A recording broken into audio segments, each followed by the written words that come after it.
All right, students, welcome to the Quanta Academy. Today we are going to discuss unit and dimensions. देखो unit and dimension और vector algebra ये दोनों chapters काफी important होते हैं physics को आगे पढ़ने के लिए। 11th क्लास का चैप्टर है, चैप्टर नंबर 2। चैप्टर नंबर 1 है इसमें फिजिकल वर्ल्ड, मतलब फिजिकल वर्ल्ड को 2-3 पेज की इसकी छोटी सी थ्योरी है जो आप एनसीईआरटी से एक बार रीड जरूर कर लेना। Point exam point of view से तो नहीं है बट फिर भी आप उसको रीड कर लेना एक बार, ठीक है। तो इसमें पहला आता है फिजिकल क्वांटिटीज।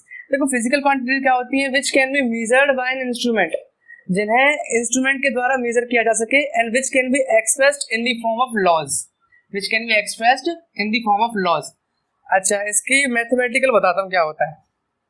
मैथमेटिकल क्या होता है फिजिकल क्वांटिटी का, n इंटू यू। इस n को बोलते हैं मैग्नीट्यूड, मैग्नीट्यूड और न्यूमेरिकल वैल्यू, ठीक है।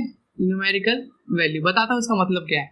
और ये होती है u मतलब unit, u is unit and n is magnitude, numerical value. अच्छा, और अच्छा न्यूमेरिकल वैल्यू का मतलब बताता हूँ। मान लो आपको बोला गया 5 kg मैंगो,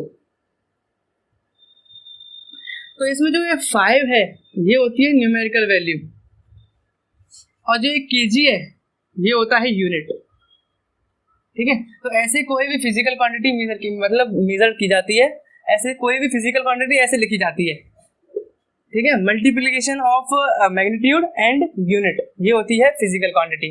अच्छा, इसके बारे में अगर बोलें तो N U is always constant, the product of magnitude and unit is always constant. अच्छा, कांस्टेंट का मतलब क्या है, मतलब ये है कि n1u1 इक्वल टू n2u2, ये इसका मतलब है, ठीक है। ये थोड़ा इंपॉर्टेंट है, आगे जब हम कर लेंगे डायमेंशंस वगैरह पढ़ लेंगे तो इसके ऊपर क्वेश्चंस भी हैं, काफी एचसीबी में भी दे रखे हैं, तो इसके ऊपर क्वेश्चंस करेंगे फिर हम, ठीक है। तो फिलहाल आपके लिए इतना ही है कि जो n और u का जो प्रोडक्ट होता है वो कांस्टेंट होता है। अच्छा, इसके बाद अगर हम बात करें फिजिकल क्वांटिटीज कितने तरह की होती हैं। फिजिकल क्वांटिटीज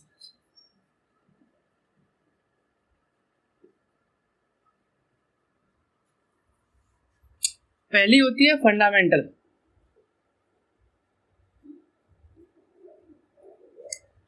फिर होती है डिराइव्ड, जी डिराइव्ड। उसके बाद आती है सप्लीमेंट्री,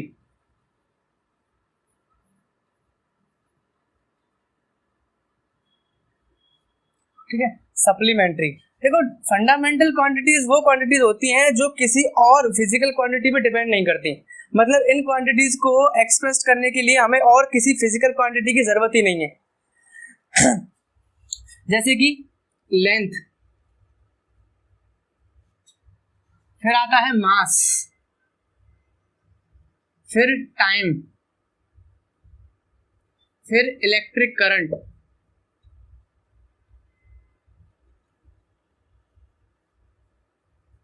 और फिर उसके बाद टेम्परेचर, थर्मोडायनेमिक टेम्परेचर या फिर टेम्परेचर लिखो। और इसके बाद इसमें आता है 4, ये टोटल 7 है, 5 हो चुकी हैं। फिर आता है इसमें amount of substance, amount of substance. उसके बाद आता है इसमें ल्यूमिनस इंटेंसिटी, ल्यूमिनस इंटेंसिटी, ये होता है ल्यूमिनस। तो टोटल ये 7 होती हैं, 1 2 3 4 5 6 7।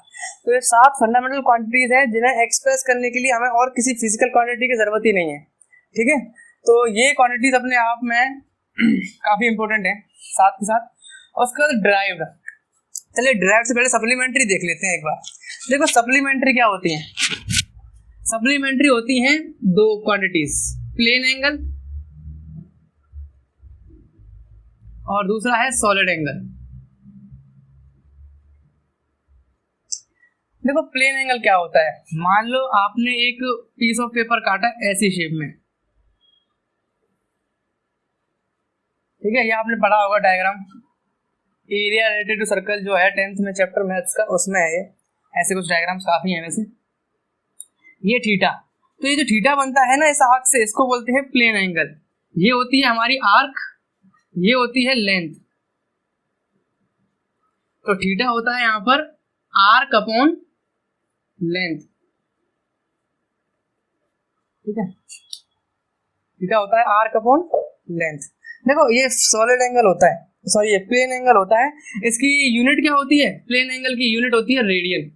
इसके बारे में आगे बताएंगे, RAD से इसको डिनोट करते हैं। इसके बारे में आगे बताएंगे होता क्या है। फिलहाल थोड़ा सॉलिड एंगल के बारे में देख लेते हैं। सॉलिड एंगल है ये, मान लीजिए कोई कॉन है, कॉन शेप का, तो कॉन है ऐसे, अब ये बन रहा है एंगल। तो ये जो एंगल होता है ना इसको बोलते हैं सॉलिड एंगल। ये इसका एरिया है, मान ये जो है इसका एरिया है। तो सॉलिड एंगल का फॉर्मूला होता है area upon R square, R is a radius.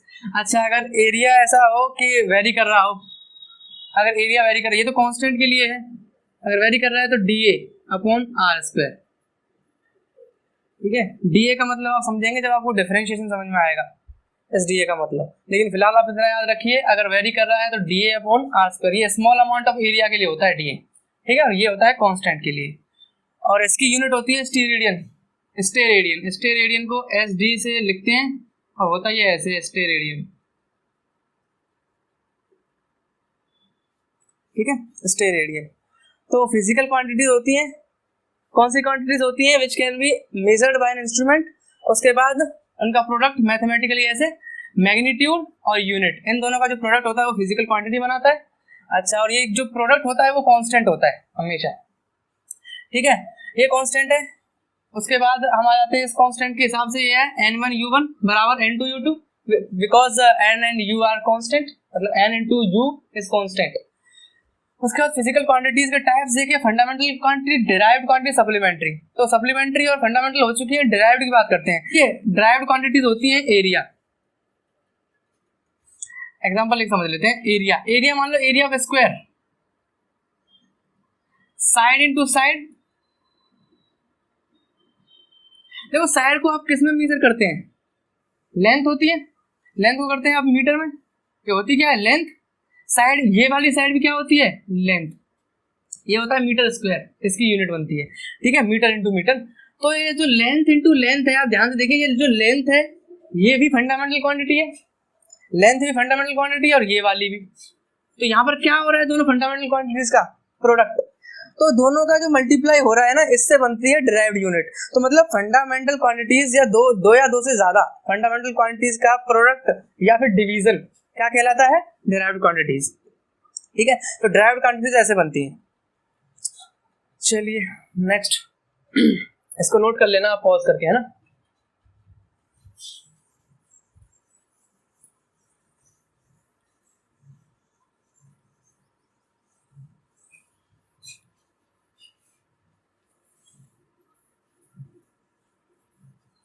अच्छा, इसके बारे में बात करते हैं। उसके बाद units, a system of unit, system of unit.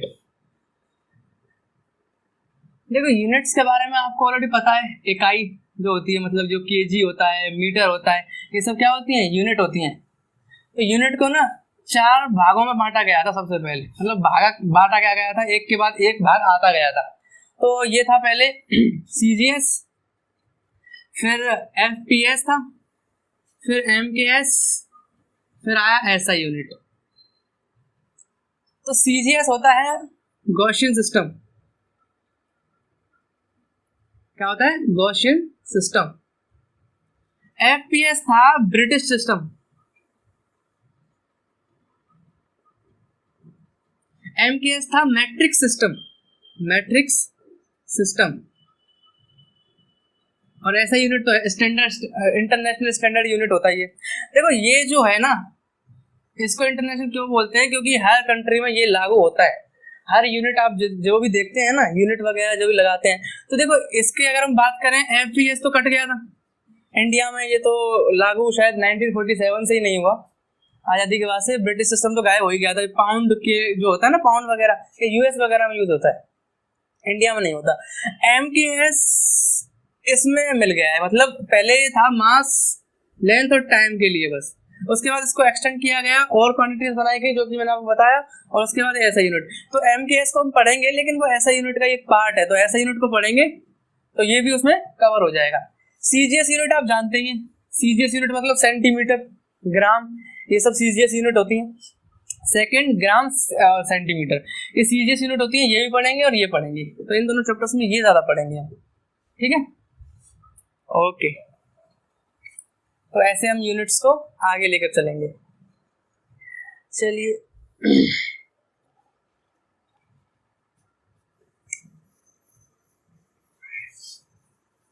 देखो, मेजरमेंट की अगर हम बात करें ना, तो ज्यादा जो मेथड है यूनिट एंड डायमेंशन में, ये टॉपिक है मेजरमेंट। मेजरमेंट मतलब वही नाप तोल। देखो मेजरमेंट होता क्या है, मतलब कोई भी आप एक रेफरेंस स्टैंडर्ड ले लें, रेफरेंस स्टैंडर्ड, कंपैरिजन, मतलब comparison with the reference standard, इसकी सिंपल सी यूनिट यही है, comparison with the reference standard. अच्छा, रेफरेंस स्टैंडर्ड होता क्या है, मान लो आपसे बोला जाए कि एक 15 फुट की दीवार है और आपके पास कोई 5 फुट का कोई फीता या फिर इंच टेप जैसे हम कहते हैं वो ले लीजिए। तो जो इंच टेप होता है यहाँ पर, फीता ले लीजिए या फिर कुछ भी मर्जी है आपकी, इंच टेप वगैरह कुछ भी। तो ये जो होता है ना, इसको बोलते हैं रेफरेंस स्टैंडर्ड। क्या बोलते हैं? Reference standard. तो अब 15 फीट की दीवार है, वॉल, इसको मेजर करने के लिए हमारे पास 5 फुट का एक वो है फीता। तो कितने फीते लगाने पड़ेंगे हमें इस पूरी दीवार को नापने के लिए, दैट इज कॉल्ड मेजरमेंट। तो कितने लगेंगे? 5 का है तो 3 फीते यूज होंगे, 3 मल्टीप्लाई 1 फीता इक्वल, एक फीता 5 फुट का है, 5 फुट इंटू 3 15 फुट, पूरी दीवार कवर हो गई। तो इसको बोलते हैं रेफरेंस स्टैंडर्ड, उसको बोलते हैं न्यूमेरिकल वैल्यू। तो ऐसे मेजरमेंट होती है, ठीक है। किसी भी चीज की मेजरमेंट करते हैं ना इंस्ट्रूमेंट के द्वारा, तो ऐसे मेजरमेंट की जाती है।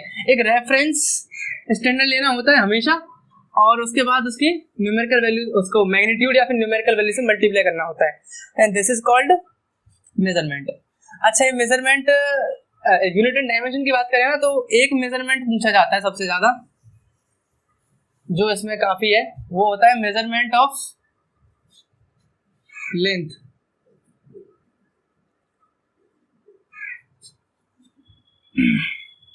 देखो लेंथ को मेजर करने के ना 2 तरीके हैं, एक तो डायरेक्ट मेथड,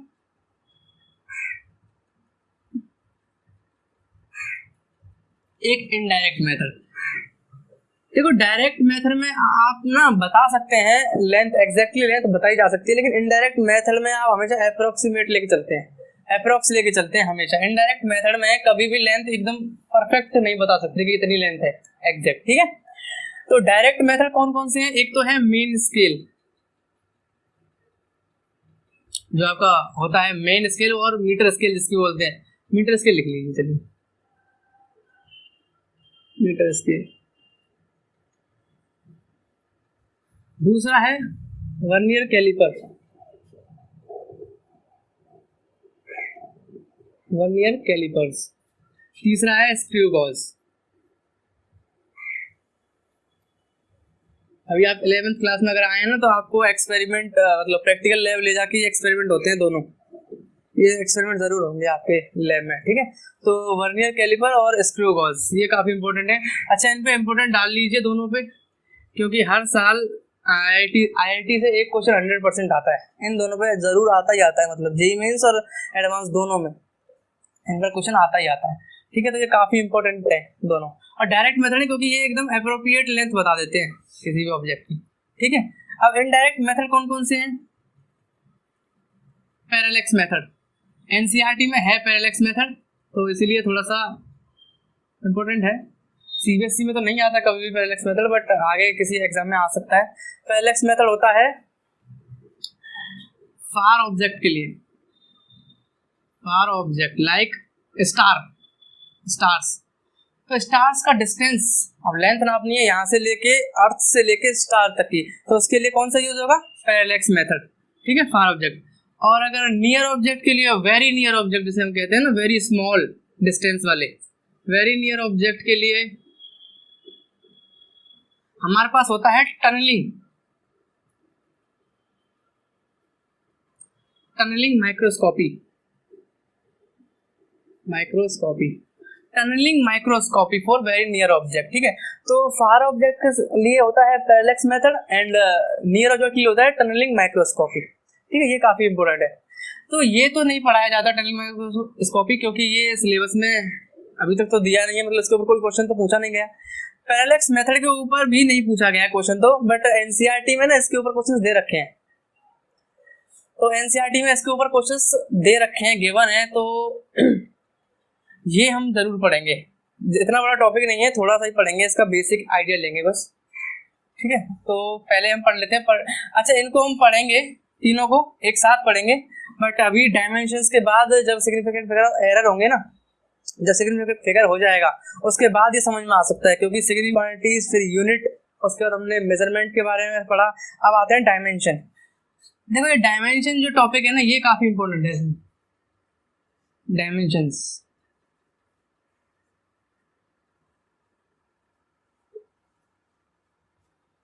डायमेंशंस। अच्छा, अब डायमेंशंस के बारे में पढ़ते हैं। देखो, डायमेंशंस की एक सिंपल सी डेफिनेशन है, जितने भी फंडामेंटल क्वांटिटीज है उनके ऊपर जो लगने वाली पावर होती है, जिससे डिराइव्ड यूनिट एक्सप्रेस होती है। कैसे? मान लीजिए आपके पास एरिया है, एरिया का अगर आप डायमेंशन बताएंगे ना, तो ऐसे होगा, वो लेंथ इनटू लेंथ, साइड मतलब लेंथ इनटू ब्रेथ मान लीजिए।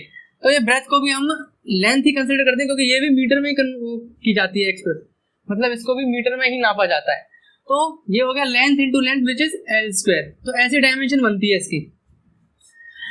तो सबसे पहले पढ़ते हैं हम। अच्छा, इसको समझने के लिए ड्राइव को पहले फंडामेंटल के बारे में पता लगा लेते हैं एक बार। इसको थोड़ा कट कर देंगे। तो फंडामेंटल,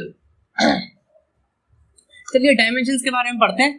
ठीक है, डायमेंशंस। तो डायमेंशंस दो प्रकार की होती है, फंडामेंटल, ये भी, और ये डिराइव्ड। ये कैसे? फंडामेंटल क्वांटिटीज होती हैं लेंथ, मास जो हम पहले भी पढ़ चुके हैं, टाइम, करंट, टेम्परेचर,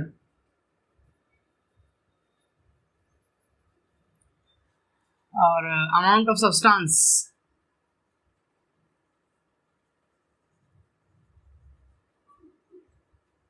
और ल्यूमिनस इंटेंसिटी।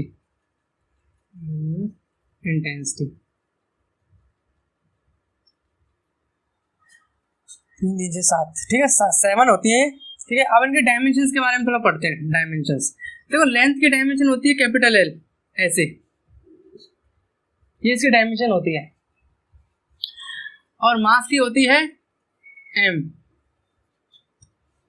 टाइम की कैपिटल टी, करंट की, देखो करंट की ना कई बुक्स में आई है, और कई बुक्स में इसको ए से भी डायमेंशन किया जाता है इसका।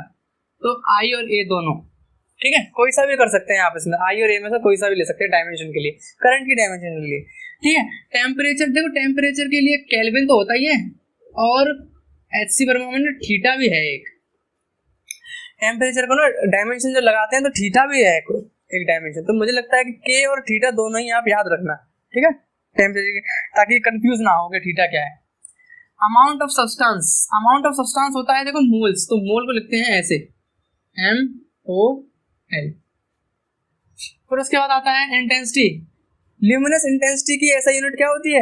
कैंडेला, कैंडेला ऐसे CANDELA, इसको लिखते हैं C डायमेंशन, ठीक है, कैंडेला होती है, इसकी शॉर्ट फॉर्म ऐसे होती है CD, लेकिन ये ऐसा यूनिट है, और इसकी डायमेंशन क्या होती है? C से, ठीक है। अब बात करते हैं डेराइव्ड क्या होती हैं। देखो फंडामेंटल यूनिट्स वो होती हैं जिनमें किसी और मतलब किसी और फिजिकल क्वांटिटी की जरूरत नहीं होती इन्हें एक्सप्रेस करने के लिए। लेकिन अगर डेराइव्ड की बात करें ना, तो फंडामेंटल क्वांटिटीज का एक सुटेबल मल्टीप्लिकेशन और डिवीजन, एक प्रोडक्ट या फिर डिवीजन। कैसे? देखिए डिराइव्ड यूनिट होती है एरिया,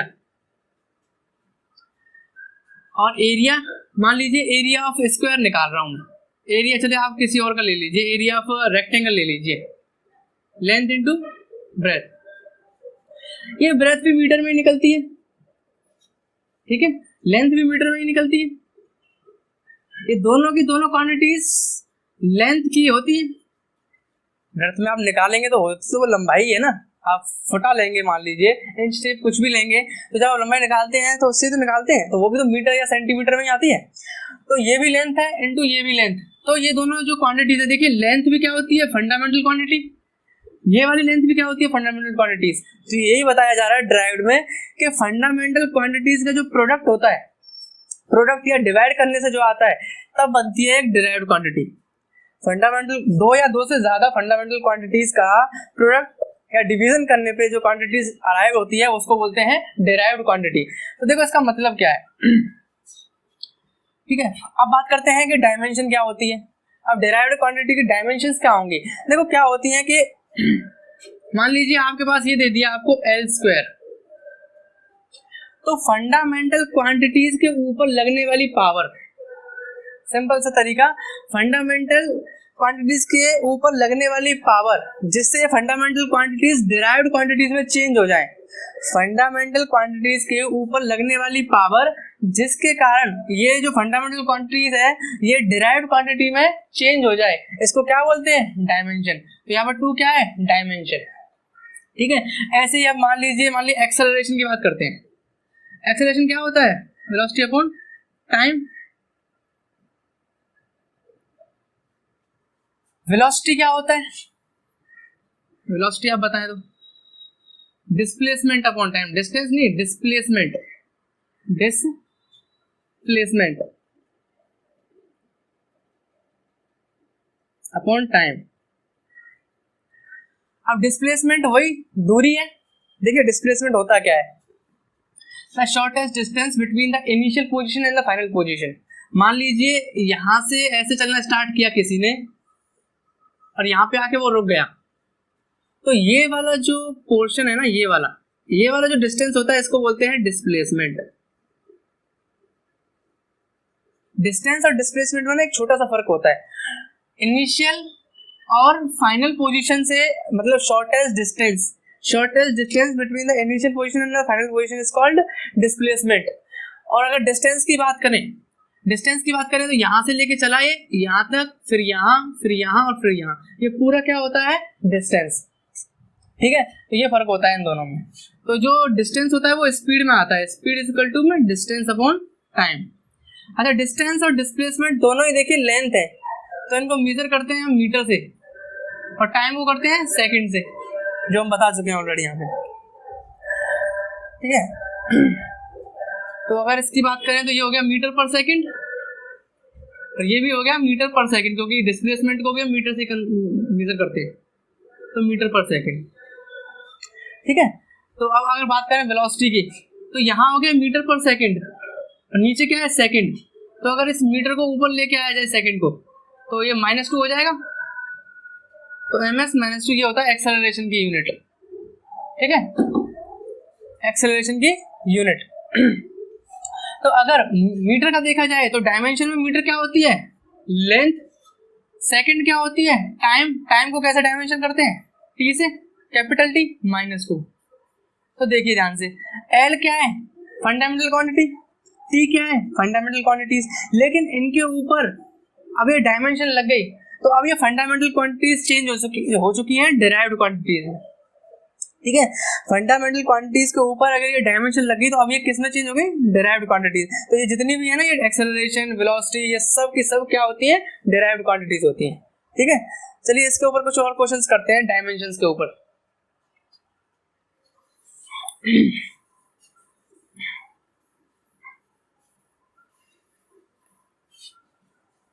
आपको ना फॉर्मूले याद होने चाहिए, तभी ये डायमेंशन वाली बात आपको समझ में आएगी। ये फॉर्मूला याद नहीं है तो आप डायमेंशन निकालेंगे कैसे, ठीक है। तो मान लीजिए मैं बोलता हूँ डेंसिटी रो, ऐसे लिखते हैं। डेंसिटी क्या होती है, मास पर यूनिट वॉल्यूम, आपने पढ़ रखा हुआ है, ठीक है, मास को कैसे डायमेंशन करते हैं हम, कैपिटल एम ऐसे वॉल्यूम। अब वॉल्यूम क्या होता है, वॉल्यूम ले लीजिए स्फीयर का 4/3 पाई आर क्यूब। चलिए यहाँ पे एक नोट डाल के एक चीज और लिख देता हूं मैं, pi numerical values 1 2 3 4 5 6 numerical values and trigonometric function all are dimensionless quantities, all are dimensionless quantities। ठीक है, तो कभी भी आपको क्वेश्चन में देखिए पाई न्यूमेरिकल वैल्यूज कोई सी भी दिख जाए, जैसे 1 2 3 4 5 और ट्रिग्नोमेट्रिक फंक्शन कोई सा भी दिख जाए, वो सब के सब क्या होती हैं, डायमेंशनलेस क्वांटिटीज। ठीक है, तो देखिए 4/3 न्यूमेरिकल है, इसको भी हटा दीजिए, इसकी भी डायमेंशन नहीं होती, पाई की भी नहीं होती, ये भी डायमेंशनलेस है। आर रेडियस, रेडियस को किस में मेजर करते हैं, मीटर में, तो मीटर को क्या हो गया, ये लेंथ है, डायमेंशन कैपिटल एल लिखेंगे, या लेंथ की डायमेंशन लिख रहे हैं ना कैपिटल एल, और ये इसका हो जाएगा क्यूब, एल क्यूब। तो वॉल्यूम की डायमेंशन क्या हो गई, एल क्यूब। अच्छा इसमें देखते हैं, अब एल क्यूब पुट करो, तो इसको ऊपर लेके जाएंगे तो ये हो जाएगा ml-3 डायमेंशन, तो ये होती है डेंसिटी की डायमेंशन। ठीक है, तो सारी डायमेंशन ऐसे निकाली जाती हैं। देखो सिंपल सा तरीका है, आपको फॉर्मूला याद होना चाहिए, बस आपको फॉर्मूला याद है, सारी की सारी आपको ये तो पता है कि डायमेंशन सारी की सारी इन फंडामेंटल क्वांटिटीज से बनती है। ठीक है, इनके अलावा नहीं आएगा कोई वहां पे। तो bro mass per unit volume, mass is measured in capital M, dimension ऐसे होती है इसकी, वॉल्यूम हमने निकाल के देख लिया एल क्यूब। ठीक है, और एक ये याद रख लेना नोट कि कौन कौन सी क्वांटिटीज डायमेंशन लेस होती हैं, ये जरूरी है। तो ऐसे सारी क्वांटिटीज निकाली जाती हैं, तो ये हो गई इसकी रो की डायमेंशन। ठीक है, चलिए अच्छा एक चार्ट बना देता हूं मैं, जिससे आपको कुछ क्वांटिटीज का तो एटलीस्ट पता चल ही जाए।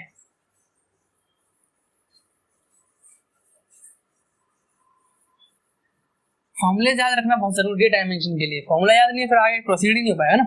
तो देखिए सबसे पहले आता है डिस्प्लेसमेंट। डिस्प्लेसमेंट से अगर आप वेलोसिटी बनाते हैं, क्या करना पड़ेगा, डिस्प्लेसमेंट अपॉन टाइम, तो मतलब डिवाइड बाय टाइम। वेलोसिटी से आप एक्सेलरेशन बनाते हैं मान लीजिए, तो divide by time, velocity upon time. Acceleration से मान लीजिए फोर्स 1 बनाते हैं, तो ये multiply by mass, mass into acceleration, force की इक्वेशन। उसके बाद आते हैं फोर्स से क्या बन सकता है, वर्क। वर्क क्या हो सकता है, force into displacement, force into displacement, force into displacement. Work से क्या बन सकता है, पावर, पावर इसको बोलते हैं पावर। तो वर्क डन अपॉन टाइम, तो divide by time, work done upon time equal to power. तो ये कुछ बेसिक्स है, ये तो आपको याद होनी चाहिए। ठीक है, ये बहुत मतलब छोटी छोटी हैं जो हर एक फॉर्मूले में लगभग यूज हो जाती हैं, तो ये आपको याद होनी चाहिए। ठीक है, नोट कर लीजिए इनको।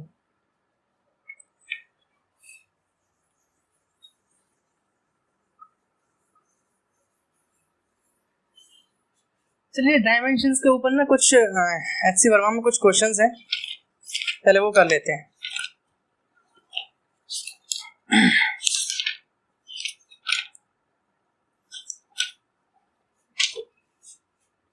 F G m1 m2 on r², पता है आपको एक कूलम्स लॉ होता है, नहीं पढ़ा है तो अभी आप पढ़ेंगे आगे इलेक्ट्रोस्टैटिक में Coulomb's law.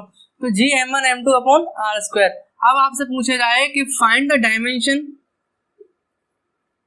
Question find the dimension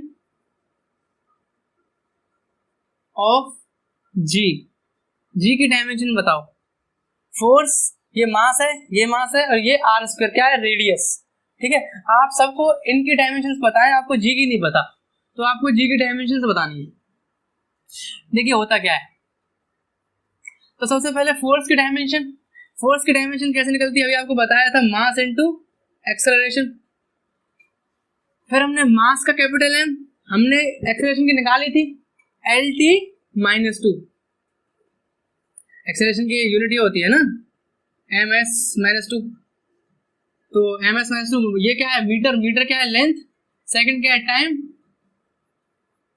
ये तो फोर्स की डायमेंशन आप याद रखनी। अच्छा इसको याद रखना, फोर्स की डायमेंशन बहुत फॉर्मूलाज में यूज होती है, तो आप ये MLT -2 जरूर याद रखना, ठीक है। तो उसके बाद बात करते हैं m की। m तो m डायमेंशन इसकी m ही होगी, फंडामेंटल क्वांटिटी है, ये भी फंडामेंटल है, ये भी लेंथ है तो फंडामेंटल है ये भी। तो अब बात करते हैं f की। तो MLT -2 एक ये हो गया फोर्स की। फिर बात करते हैं g की। g की डायमेंशन हमको पता नहीं है अभी।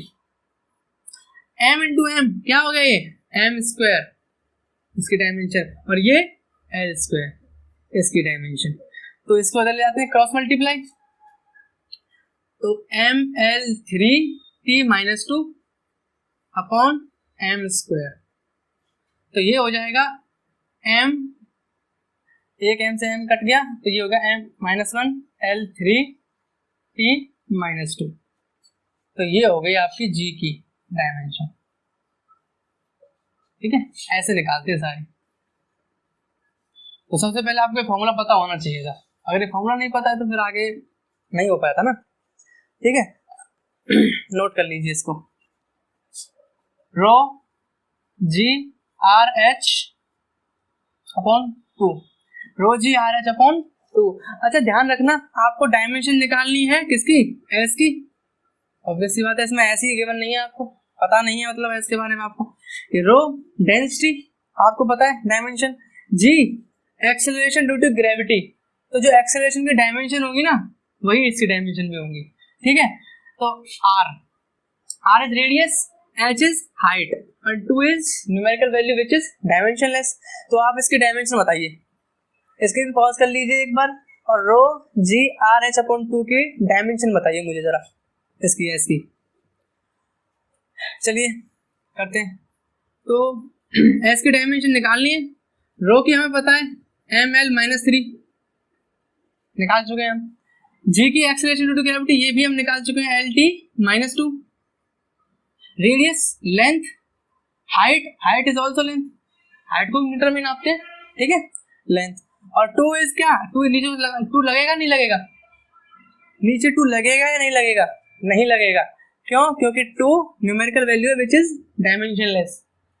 तो अब इसकी बात करते हैं, m एक बार, फिर L -3 1 2 3, यहाँ भी पॉजिटिव 3 है, यहाँ पे -3 है, तो ये हो जाएगा L0, और यहाँ पर T -2। तो L0 किसी की पावर अगर 0 हो तो क्या होता है, वो 1 होता है। 1 की पावर 0 1, 2 की पावर 0 1, किसी की पावर अगर 0 है तो वो 1 होता है। तो ये पूरा 1 हो गया, तो ये बचेगा MT -2। तो ये होती है डायमेंशन ऑफ सरफेस टेंशन, ठीक है। अच्छा इसके ऊपर एक इक्वेशन है, अच्छा एक प्रिंसिपल है, प्रिंसिपल ऑफ होमोजेनिटी, ये काफी इंपॉर्टेंट है, इंपॉर्टेंट मार्क कर लेना इस पे।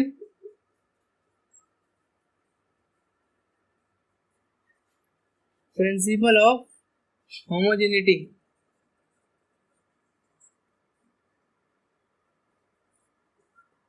देखो प्रिंसिपल ऑफ होमोजेनिटी क्या होता है, डायमेंशन जो फंडामेंटल क्वांटिटीज है ना अपने आप से ही ऐड और सब्ट्रैक्ट हो सकती हैं, ठीक है। मतलब L से ही प्लस हो सकता है, L कभी M से प्लस नहीं हो सकता। इस प्रिंसिपल का मतलब ये है कि सेम जो क्वांटिटीज होती है ना, जैसे कि L से L, V से V, M से M, ये ऐड और सब्ट्रैक्ट हो सकती है। मतलब ये हो सकता है M -M, ये पॉसिबल है, ठीक है। और इस प्रिंसिपल में ये भी है कि मल्टीप्लाई डिवाइड आप कैसे भी कर सकते हैं, मल्टीप्लाई डिवाइड आप L इंटू M कर सकते हैं, वो हम करते भी आ रहे हैं अभी तक। MLT -2 लिखा था ना, तो मतलब ये मल्टीप्लाई हो रहा है, मल्टीप्लाई आप कर सकते हैं, लेकिन प्लस माइनस कभी भी ऐसे नहीं हो सकता, ठीक है। आपको सेम क्वांटिटीज चाहिए प्लस या माइनस करने के लिए। अच्छा दूसरी चीज, मान लीजिए आपकी ये लेंथ है 1 मीटर और ये है लेंथ 2 मीटर, तो टोटल कितना है ये प्लस करके 3 मीटर। ये 3 मीटर आया, ये भी तो एक लेंथ ही है, तो इसका मतलब ये है L + L 2L नहीं होगा, क्या होगा L। ये इंपॉर्टेंट चीज है, कई बार ऐसा कर देते हैं ना, L और L प्लस करके 2L, ऐसा नहीं होता डायमेंशन में। और ऐसा भी नहीं होता L minus L equal to 0, ये नहीं हो सकता। L minus L is equal to L। अरे लेंथ में से कुछ भी घटाओ, आप लेंथ घटाओ, मान लीजिए 5 सेंटीमीटर में से आप 2 सेंटीमीटर घटा दो, 3 सेंटीमीटर बचा, तो 3 सेंटीमीटर बचा वो भी तो लेंथ ही है, वो भी तो लेंथ ही है। अगर आप 5 में से 5 भी घटाओ, 0 सेंटीमीटर, वो भी लेंथ है, ठीक है। ऐसा नहीं है 0 सेंटीमीटर मास है, मास 0 सेंटीमीटर है, ऐसा नहीं होता ना। तो 0 सेंटीमीटर वो भी लेंथ है। तो ये आप याद रखना, प्रिंसिपल ऑफ होमोजेनिटी, ये काफी इंपॉर्टेंट है, ये बहुत इंपॉर्टेंट है, क्योंकि सेम काइंड वाली ऐड और सब्ट्रैक्ट हो सकती हैं और डिफरेंट काइंड वाली मल्टीप्लाई डिवीजन हो सकती है, ठीक है। तो ये है। इसके ऊपर ना IIT में एक क्वेश्चन आया था, काफी इजी क्वेश्चन था, अगर इस प्रिंसिपल को जानते हो तो। क्वेश्चन था कि P प्लस, काफी कॉमन क्वेश्चन है, काफी बार हो चुका है, V माइनस G RT। उन्होंने बोला find the value of A and B, value of A and B, IIT का क्वेश्चन था ये। Find the value of A and B, ये क्वेश्चन दे रखी है। तो देखो इस इक्वेशन में आपको समझना क्या था, ये आपको पता है ये क्या है, वॉल्यूम, ये क्या है, ये भी volume, R constant, T is what, temperature, ये क्या है, प्रेशर, ठीक है। ये सब बता दिया था, ये प्रेशर, ये वॉल्यूम, ये सब बता दिया था क्वेश्चन में, ठीक है। तो P से, प्रेशर से ये जो प्लस हो रहा है, ये डायमेंशनली करेक्ट तभी हो सकता है जब A अपॉन B स्क्वायर की जो डायमेंशन है वो किसके बराबर हो, P के। अभी हमने पढ़ा यहाँ पर डायमेंशंस जो L into L plus L था, ये अपने आप से प्लस हो सकता था। अगर यहाँ ये प्लस हो रहा है, ये डायमेंशनली करेक्ट है, ये भी बोला था क्वेश्चन में, ये डायमेंशनली बिल्कुल करेक्ट है। तो देखो अगर ये करेक्ट है, डायमेंशनली करेक्ट है, तो ये जो होगा A अपॉन B स्क्वायर, इसकी जो डायमेंशन होंगी वो किसके बराबर होंगी, डायमेंशन ऑफ P, प्रेशर के, प्रेशर के डायमेंशन के बराबर होंगे A अपॉन B स्क्वायर, क्योंकि तभी ये प्लस हो सकता है। अगर इन दोनों की डायमेंशन एक जैसी है ना, तभी ये दोनों प्लस हो सकते हैं, वरना नहीं हो सकते, ठीक है। अब बात करते हैं A इज कांस्टेंट, कांस्टेंट को बाहर ले लेते हैं, प्रेशर की निकालते हैं। सबसे पहले प्रेशर क्या होता है, फोर्स अपॉन एरिया। फोर्स की हम पढ़ चुके हैं, mLT-2। एरिया क्या होता है, L स्क्वायर, इसकी डायमेंशन भी हम पढ़ चुके हैं। इसको ऊपर ले जाते हैं तो mL-1 T-2, ये होती है प्रेशर की, ठीक है। अगर हम इसके हिसाब से देखें A upon B square, A upon B square, और यहाँ दे रखा है mL-1 T-2। अच्छा ये B स्क्वायर क्या है, B क्या है, वॉल्यूम, B क्या है, वॉल्यूम। और वॉल्यूम की यूनिट आप जानते हैं, मतलब डायमेंशन आप जानते हैं, वॉल्यूम की क्या होती है, वॉल्यूम की डायमेंशन L3, वॉल्यूम की डायमेंशन क्या होती है, L3। तो ऐसे अगर लिखा जाए इसको, constant A dimensionless upon L3 is equal to mL-1 T-2, cross multiply A is equal to m, एक ही बार है, L उधर जाएगा तो ये L-1 और ये +3 ऐसे हो जाएगा, फिर T-2, तो ये आ जाएगा A की वैल्यू mL2 T-2, ये आ गया A, ठीक है। और B तो सिंपल है, B अगर इसमें माइनस हो रहा है, इसका मतलब क्या है, B और वॉल्यूम की जो डायमेंशन है वो एक जैसी है। तो V क्या है, dimension of V is equal to dimension of V, B की डायमेंशन V की डायमेंशन के बराबर है। V की क्या होती है, वॉल्यूम की, L3। तो A क्या आ गया, L3, और B क्या आ गया, mL2 T-2, ठीक है। तो IIT क्वेश्चन आया था, काफी इजी था, बस आपको पता होना चाहिए इसके प्रिंसिपल के बारे में कि लाइक क्वांटिटीज ही हमेशा ऐड और सब्ट्रैक्ट हो सकती हैं, और डिफरेंट क्वांटिटीज अगर हैं तो वो मल्टीप्लाई और डिवाइड हो सकती हैं, ठीक है। चलिए आज के लिए इतना ही, बाकी कल कंटिन्यू करते हैं। Thank you.